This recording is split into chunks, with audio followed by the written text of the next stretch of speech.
criminal gangs, Mexican cartels, terrorists. Ecuador found a solution for all of that in a matter of a month. How did he do that? Well, let's check this out. A más de un mes que se presentaron los brotes de violencia en Ecuador por parte de las bandas delincuenciales al servicio del narcotráfico, de los carteles mexicanos, las autoridades han logrado retomar el control y los resultados son muy positivos, dicen, por la mano dura del presidente Noboa. Decomisos de droga, armas y delincuentes detenidos. Nuestro periodista Jorge. So they basically said, enough of this bullshit. We're going with zero tolerance policy and we are just taking back our country. No more talk, no more human rights, no more bullshit. We are done with this, and if we see you around, we take care of you. And that's how they solved this in a matter of a month. Imagine that. Que Navarrete tiene este panorama. Aún no ha pasado ni un mes desde que el gobierno del Ecuador decretó estado de guerra interna y ya le va ganando a los grupos terroristas. Sí, sorprende los triunfos que se ha dado, ya que ni en 2 gobiernos, alrededor de 6 años, ha logrado lo que Noboa lo ha hecho en días. Noboa, in less than a month, achieved what previous governments couldn't do in 6 years. Look at the amount of drug. Look at these cartels operating in Ecuador and how when there's the political will to do so, you combat it and you beat the crap out of it. You defeat it. But there has to be the will. This goes for Mexico as well. How could it possibly be that Mexico is still run by these cartels? Because there's no political will to stop it. They will beat around the bush, lots of bullshit talk about human rights, and never actually go full throttle and say, you know what, we are at war with this. Not only, this is not even a criminal element.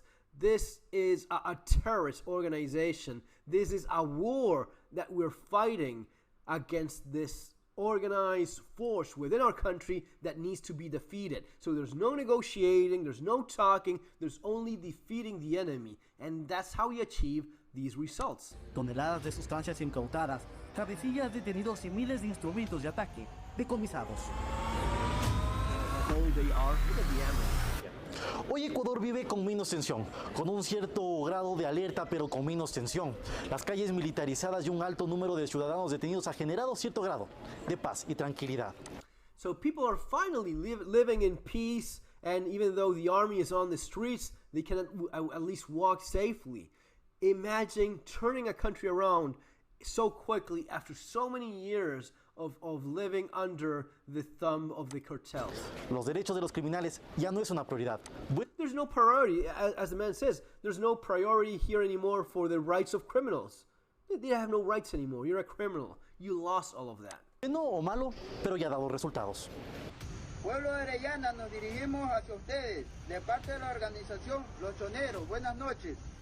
Imagine dealing with this scum, these scumbags. Face covered, threatening everyone with weapons, a bunch of grenades there. What are you going to negotiate with them? What are you going to talk about their human rights? You don't talk or do any of that. You just defeat the enemy. You are at war. These people are your enemies and they need to be defeated immediately. Because if not, they will defeat you and take control of the country like they've been doing all along. So once you make that political decision of, yeah, that's enough, this is as far as we go, now we are at war with these terrorists, you end them. Ecuador se enfrenta a 22 grupos terroristas. Los más temibles son los lobos, tiguerones y choneros. Hoy el ejército sale a las calles ya no a patrullar sino a batir. Y el resultado que ha tenido el So the police, that's the key word. That's the key word, guys. The police is no longer patrolling. They are eliminating the threat. That's what he said. No están patrullando, they're not patrolling, they están abatiendo. They are eliminating the targets. So you have your face covered, you're walking around with a rifle and a bunch of grenades, and you call yourself choneros or lobos or whatever shit gang you belong to, you're going down, right? And that's the end of it. There's no trying to detain you in a manner that's gonna be acceptable for whatever little human rights organization is trying to pull some crap over there. No, you're getting rid of a threat, you're eliminating the threat, and that's it. And that's how you stop these criminals. That's how you stop these cartels. El gobierno ecuatoriano es porque está imitando a Nayib Bukele en El Salvador. Les juro por Dios que no comen un arroz. Y vamos a ver cuánto tiempo duran.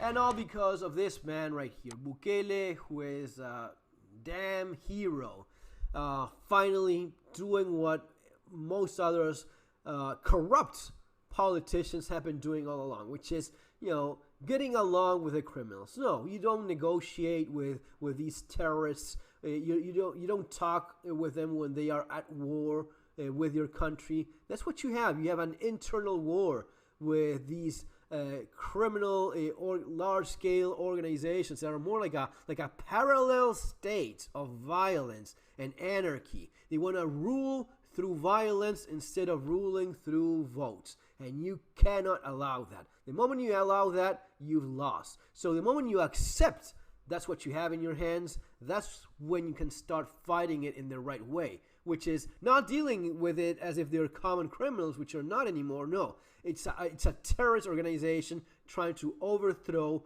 the government, the legitimate government, and having themselves in power, like it's in the case of Mexico. And the only way to fight that is fighting a war. And you have to eliminate the threat. You have to eliminate the enemy. That's what Bukele has done, and even the ones that he has in prison, he says, if you continue with this shit, I'm not even feeding you in your cells. How about that? Great, I love it. I think it's the right way to go. Folks, see you in the next video. Take care.